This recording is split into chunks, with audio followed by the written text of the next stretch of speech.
Honey, the Grand Dame doesn't repeat history. She goes to jail. Hey everybody, welcome to my channel. I am Raphael and I am here to review part 2 of the reunion to season 9 of The Real Housewives, dragging Mia the entire reunion of Potomac. We start the second part of the reunion right where we left off, with Mia going over to Stacy's room to ask for forgiveness for leaving her stranded in Miami. Stacy said no, so Mia offered her a couple of coupons to her chiropractor business. Stacy still said no, so now Mia walked off. She's crying in her room, so Andy, he goes backstage to console her, and he's just like, Mia, we need you. Like, you're the first chair at this reunion. You know, we already lost the Grand Drunk. We lost Candace. We lost Monique. We lost Robin and Juan. That's a 2-for-1 special. And Charisse. Well, nobody really cares about Charisse. But we can't lose you too, Mia. Like, we're not going to have anything to talk about. Like, you need to come out, please. Don't you want your Bravo check? So then Mia, she started thinking, well, you know what, Andy, you do make a good point. I do need my Bravo check, and I don't want to go back to serving steak and lobster at the strip club. So you know what? I'm going to go out there again. So they reunite on stage, and Andy brings up the topic of Pastor Holy Whore. I'm like, oh, they're really scraping the bottom of the barrel for topics, right? So Giselle gives her input on the relationship between Jamal and his wife, girlfriend, whatever you want to call it today. And, you know, I've said it before that it'll be very interesting if Jamal and his wife / girlfriend, whatever, were to come onto the show for next season. I'm not sure if anybody will be willing to film with her out of loyalty to Giselle, but it'll be interesting. Then they start talking about Ashley and her rental boyfriend, and she's like, well, you know, Josh was really offended over Wendy's comments in the confessional that she made about him, saying that he was a lateral move. And I'm like, Ashley, was he offended, or are you just trying to blow this whole thing out of proportion for a moment at this reunion? So Wendy, she didn't even acknowledge it. She told Andy, okay, so anyway, next question. But Ashley, she's like, no, I need my moment. I need my camera time. Wendy, I have never talked about anybody's relationship or marriage on this show or their husband. Oh, Ashley, come over here for a second. Come over here. It's about time me and you have a one-on-one chit-chat. Come over here. Sit down in front of me. Ah, you're stepping on my foot. Move back. Ashley, now you do know that this is a reality TV show, right? Like, we could just rewind and look at your old behavior. Like, and then Wendy, she was just like, yes, you have. You talked about my marriage. You talked about Eddie, you know, with the whole rumor about him liking big booty models on Instagram. Which, by the way, was there any truth to that rumor? Or, you know, I mean, it's okay to like a little butt cheek on Instagram every now and then, but you just don't do it off your main account, Eddie. What is wrong with you? You know, that's when you have to make your fake Instagram account, and then you could like and follow all the big booty models on that page, not your main page. That's how you get caught. Like, people just don't know how to cheat nowadays. So then Ashley was just like, no. Giselle was the one that gave me that topic. Okay, but you brought it onto the show. You know, so they continue going back and forth. And Wendy chewed her up much nicer than I would have, because she told her, well, good luck with your rental boyfriend over there. I'm good with my marriage over here. Now, if I was Wendy, I would have just thrown it in her face like, that's why you're not going to get any alimony from Michael. And then just ran off into the sunset. Then they start talking about Kiana's relationship with Greg. She says that she just bought a condo by herself, but she is still with Greg, but they're taking a break. You know, Kiana, if you do come back for next season and you want a divorce storyline to play out between you and Greg, then so be it, because that's exactly what we're eventually going to have to witness. She's like, well, you know, the cameras, he was shy. He doesn't really like being filmed like that. And he didn't really like the situation between me and Big Bird last season, that whole altercation. And, you know, to me, I mean, I guess, but it sounds like a bunch of excuses. But, you know, Kiana, let me just tell you this one thing, you know. You can't raise a man, he's already grown, what you gonna do? You wonder why he acts like a boy, cause he wasn't raised right before you. You can't raise a man. And speaking of, we start talking about Stacey and TJ's relationship. Stacey goes on to say, well, you know what, Andy, you know, looking back at the show, you know, it was very humiliating seeing the way TJ was treating me, and me and my family, we were, having to witness this, and, you know, it was very disrespectful, and I just feel like it wasn't going to work out between him. So as of now, me and him are no longer together or anything at all. So then everybody started gasping. Here goes Kiana. Wait, they were really together? Asking the right questions. So then Andy, he pressed on. So, you know, fans were speculating that you and, you know, TJ had kind of like this Kenya Moore and Walter situation going on. And then they put the flashback of season 5 of Kenya and Walter by the ocean. So uncalled for. They didn't have to do that. We know. And what have I been saying since day one, since my last review as well? That Stacey is secretly Kenya Moore in disguise. Like, the evidence is right there. So Stacey, she was just like, no, absolutely not. Totally not. Like, me and TJ, we would never do something like that. There's no reason for me to pay anybody to be my boyfriend. I don't do stuff like that at all. I'm not sure. That sneak peek to the third part of the reunion, Stacey, is not looking good in your favor, so good luck. So then Andy was just like, so, have you and TJ been physical or intimate? Stacey said everything but no. She was just like, well, first we need to define what being, physical is with somebody, because sometimes intimacy is a mental thing. And, me and TJ, our relationship was just very unique. And, sometimes we had our good moments and our bad moments. It's a no. Like, just going on and on and on. And here goes Giselle. Was there any congolingus? Have you been doing any congolingus, Miss Giselle? So nosy, but I want to know too. So then Stacey also says, well, you know what? Me and my divorce is finally finalized. We're done. We're good. I'm single. And, that's a damn shame. I'm looking at you, Ashley Darby. You've been dealing with this zombie Michael Darby for how long? You just now, I think allegedly, got your divorce finalized. Yet we have a newbie coming onto the show, and on the same season, she got everything done. They start talking about the fashion this season, and Ashley points out that her and Stacey wore the same dress for 2 different events that Vivian has styled them in. So then Wendy, she exposes Stacey by saying, well, Stacey actually told me, fuck that bitch, talking about Vivian, just because she thought that Vivian was being malicious by dressing both of them in the same dress.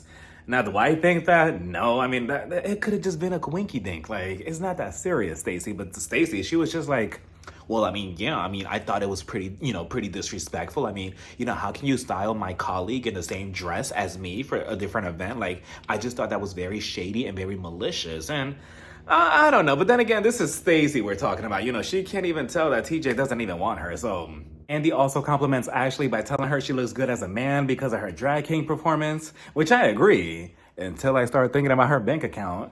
Then she's like any other typical man, just broke and stupid. And that's one of my biggest fears too. Ooh, I get the shivers just thinking about it.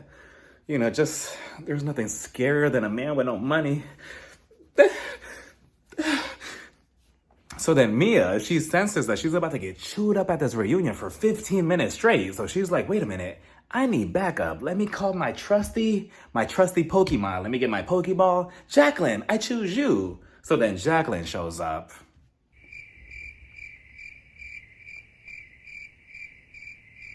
So she's there. Let's talk about her reunion dress. All right. So she's pregnant and she's like, well, the father of my child is not Pee-Pee, the guy that she was with. It's not Ink. It's not Gordon. It's not Mia. You're just going to have to tune in to find out. And I'm like, tune in? And who are you again? Tune in, Jacqueline, come over here for a second. Jay, come over here for a second. Just Jay, come over here. Jacqueline, come on. I promise you, I pinky promise you, nobody gives a fuck. Tune in. Who lied to her? See, this is what happens when you have bad friends. Mia, she allowed Jackie to have this big head, and now she thinks that she's somebody. She's basically implying to Andy, oh, if you bring me back for season 10, I have this big storyline, this big reveal of who the father of my child is, when secretly, nobody cares. So then Ashley, she was just like, wait, is it the guy that you brought to the premiere party? And it is crazy that Jacqueline had to think about it. She was just like, who did I fuck at the premiere party? Like, Jacqueline, get it together. But yeah, I promise you nobody cares. Then we get to the downfall of Mia. Andy asked her, so what's going on between you, Gordon, and Ink? You recently announced that you're no longer with Ink. Mia, she was just like, yes, Andy, that's true. Me and Ink were no longer together. We decided to part ways, but we're still gonna be close friends. Like, everything is still fine, but we're just no longer together. So then Andy, with the most serious face, he looks at her and he's just like, wait, but your tagline, it says Ink is forever. Clearly, he's more like a pencil. So then Mia, she was just like, I know, Andy, but sometimes, ink, it runs dry. And sometimes I just got to buy a new pen or maybe a Sharpie or a marker or something or start typing on a computer. Maybe I just need to do something different, but that's just the way it is. So then next thing you know, Giselle, I have never seen this side of Giselle. This was crazy to witness. Giselle, she put in like 20 packs of batteries in her spine and she just came at Mia full force. She was just like, you don't live in Potomac, you don't live in DC, Virginia, Baltimore. People have seen you fly in just to film your confessionals. And honestly, you, Gordon, and Ink are all in on this giant scandal just so you can have a storyline and a purpose for this show. I'm like, wow, Giselle, wow. Where was this energy at the season 5 reunion? If you would have had this at the season 5 reunion, maybe you would have stood a chance against Monique and her binder. Nah, she still would have got chewed up. But it was crazy seeing Mia go down like this. Because if it wasn't Giselle, it was Wendy. If it wasn't Wendy, it was that clown Ashley. If it wasn't Ashley, it was Andy, the host. If it wasn't him, Kenya Moore actually jumped in it too. And I'm just looking at her bestie, Jacqueline, you're just sitting there useless. You came out for what? You're just watching your friend go down in flames. If I was Jacqueline, I would have just lied. And I would have just been like, hey, everybody, the father of my child is Peter Thomas. Clearly, it would have been a lie, but it would have been a big lie for them to get the attention off Mia and onto me so Mia could catch her breath. But no, you're just sitting there pregnant. But you still want us to tune in to... Anyway, so then Mia, she was just getting it from everywhere. I'm just looking at it Mia, Mia, they're grabbing her. They're grabbing her hair. They're slapping her. They're hitting her in the stomach. They're dragging her behind the couch. It was just painful to watch. I'm like, Mia, you can't keep up with anything anymore. And Mia, she was just like, well, first of all, just, wait, so Wendy, wait, Ashley, no, but Stacy, no, but Kiana, wait, but Andy, wait, can I tie my shoe? I need to use the bathroom. It was just so painful to watch. I'm like, wow, Mia. I would not be surprised if they fired her after this season because how do you even recover from all of this? Your whole purpose on the show has been a lie at this point. Mia finally comes out with it and says that, yeah, she did get a test on Jeremiah. He's in fact Gordon's son. But wait, because then she confesses that her and Gordon actually had Jeremiah through IVF. Mia, what was the point of you putting it out there on TV for everybody to watch that Gordon might have not been the father of Jeremiah if you already knew that you and him had him through IVF? Why did you put it out there that there was a possibility of Ink being the father when you knew the answer all along? And then you wonder why people are looking at you what is going on? Is she a liar? What's happening with her? You're making your whole entire life into a circus just for TV and for what? Because eventually you're going to get exposed. You see how all your lies caught up to you?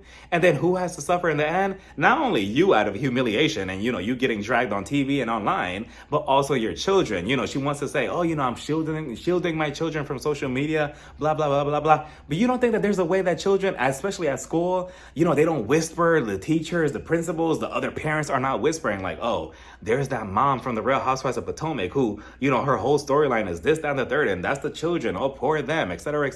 Look what their mom is doing to them. You don't think about that? They were just playing ping pong with Mia at this point. She went from one side to another, boing, boing, boing, boing. So then Wendy exposes her by saying, well, Mia actually told me that she thinks that she's the Beyonce of this cast and that we're all Michelles. The ongoing joke that in the group Destiny's Child, Michelle is the lamest and Beyonce is the best. And first of all, Mia, the fact that you think that you're delusional enough that you could even consider yourself, or imagine yourself as Beyonce? Beyonce, sweetie, I am so sorry. Mia, please, you're more like Latavia or LaToya Luckett at best. But Beyonce, I imagine Beyonce being a housewife and, coming up with lies like this, like you. Speaking of Beyonce, anybody else going to the Cowboy Carter tour? I'm going to the one in Los Angeles on May 1st. I'm very excited for it. Your love runs through me like lava. Pull my fit over these hips. You grip, I cry. You taste what's mine. Let me know if you're going, but that was that. So Mia eventually, again, she cannot take it. So she's like, okay, what am I going to do? What's going to happen? Jacqueline is useless. I summoned her for nothing. So she was like, You know what? No, I can't. This is where I'm done. I can't Because, Giselle just continues going at her like, you're a bad mom, you're a bad mom. Then we see in an unseen footage, which I don't understand, Bravo. It looks like it was a good scene where Mia and Giselle, they had got into it. Eventually, Mia, she gets up and she's like, no, I can't do this right now. I cannot. Like, I draw the line here. I'm done. I'm done. So she's walking off. And what was so hilarious, I was dying of laughter, was the silence. As she's walking out, you hear her size 13 stiletto shoe hitting the floor like so loudly as everybody's just sitting in silence, just watching her like.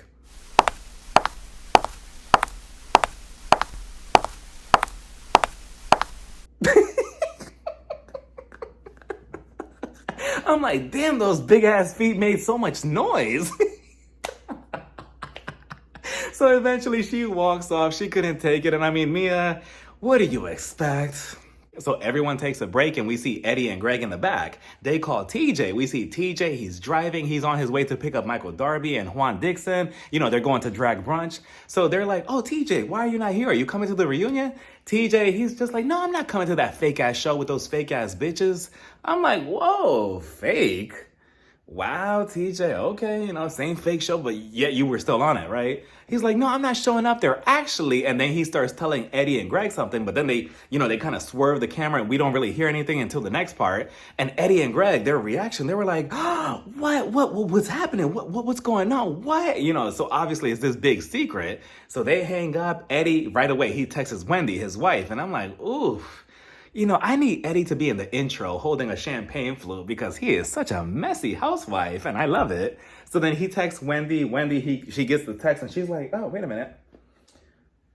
Karen Huger going to jail for 1 year. Oh, wait, wrong message. Hold on. Let me keep scrolling. Oh, there goes Eddie. What? Oh my God. And she starts looking all surprised and everything, right? So the whole cast, as they're walking off, they look back. They're like, wait, what's going on? And I can't stand people like this that they're like, oh my God, I have this crazy news, but I can't really say anything right now. It's just like, shut the hell up then. Like Wendy was so annoying. They're like, wait, what's happening? And Wendy, she's holding the phone against her big ass titties like, no, we need to get Andy and everybody back. Are the cameras rolling? Because that's the only way I'm going to say anything because this is going to be my moment. Ooh, Stacey, you're in trouble. But yeah, we all need to sit down and that's that. And Stacey, TJ's about to make you look like a fool next week because I don't know what it is. I feel like it's going to be like something on the lines of, oh, she paid me to be on the show as her fake boyfriend or something. It can't get anything worse than that, right? I don't know. We'll see if Mia can't recover after this. So we'll see if Stacey can. But that was that. What does everybody think that the secret is that TJ exposed to Eddie? But that was that. Now on to Karen. Karen, it was just announced like 2 days ago that she's officially going to jail. I cannot believe it. Like I could kind of believe it because I kind of knew that it was going in that direction after so many opportunities that they gave you, Karen. But it's just so hard to believe that Karen D. Huger is going to be sitting in jail. Like, I just can't believe that. You just think that this whole thing is a joke. Like, she really let this show really just get to her head. Like, her head is, like, so massive now to the point where she probably thought, oh, well, I'm a fan favorite. Everybody loves me. Nobody hates me. The judge is probably a fan of me. Obviously, he was a fan of Giselle because now she's in jail. And, they're just going to throw this whole thing out because I'm the grand dame. And like, no, Karen, like there's so much more, beyond the Real Housewives. Like, this is your real life. And you just let a reality TV show and a title really get to your head. And now you have to suffer these consequences. And hopefully, she learned something from this. It also comes to find out, we also find out that this is not her second or third DUI. This is actually her fourth. So it's just like, Karen, what are you doing? Like, are you going to own up to, like, you possibly being an alcoholic and finally getting rehab, like actual rehab? Or are you just going to, like, oh, no, it was an accident or blah, blah, blah, or just blame everything else except you? Poor Ray, too. Like, is Ray going to be faithful? Probably not. But, and, what about her children? Like, oh, I feel so bad for her children, too. Like, but yeah, here we are. And, honestly, Karen, even though it's a year, she's probably only going to do like, 6, maybe 9 months, 7, 5, who knows? But, I don't want to say that you got off lucky with that, because I believe that the plea deal was only 30 days in jail, and yet you still deny that. You still felt, bold enough to be like, oh no, I'm still innocent in this whole thing. And when clearly the footage says otherwise.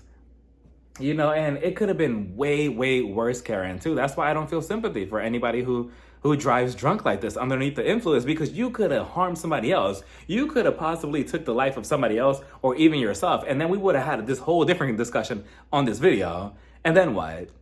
I don't think she's coming back for season 10. I want her to come back for season 11 and to see where her head is at. I believe I read earlier that they are moving forward with season 10. They're still going to continue filming. I believe that the opening episode should be a live reaction of everybody, finding out that she's going to jail, including Charisse.